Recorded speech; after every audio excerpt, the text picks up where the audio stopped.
aan ku faraxsanahay maanta inaan idin soo booqdo maalintii ugu dambeysay oo imtixaankii ugu dambeeyay aad qaadanaysaan Soomaa waxaan idin rajaynayaa imtixaanka qof walba halkan fadhiya inuu keeno buundada ugu fiican macnaheedu waxay tahay inaad aad u shaqayseen aad wax u barateen xalay iyo habeen hore iyo kulli inaad soo jideen Soomaa oo qof walba halkan fadhiya uu rajaynayo inuu helo buundada ugu fiican soo sasma anna waxaan idin rajaynayaa buundada ugu fiican inaad heshaan maxaa yeelay waxbarashadu waa qofka noloshiisa waa indhaha qofka waa iftiinka bini aadanka waa horumarka qofka bini aadanka ah macnaheedu waxay tahay qofku markii maskaxdiisa korto loojigiisa iyo macquuliyadiisa waa fiicanta qofka haddii wax loo sheego markiiba wuxuu sameynayaa xisaabtan wuxuu leeyahay waxaani wax dhab ah miyaa mise waa wax khaldan waa fahamteen Soomaa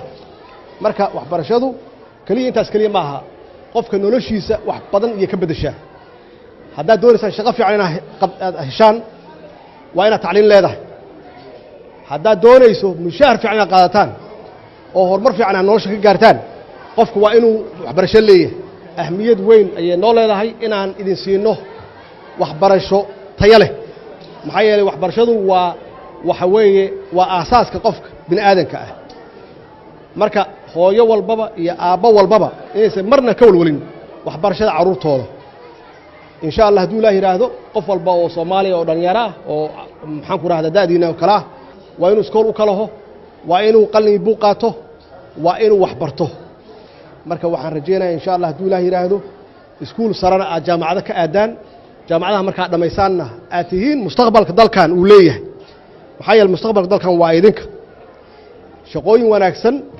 قفكي دولة وشقية قفكي برايفت وشقية قفل بإنه وليه دور عيمن أو وناكسن ونولش شعبك نولش دلك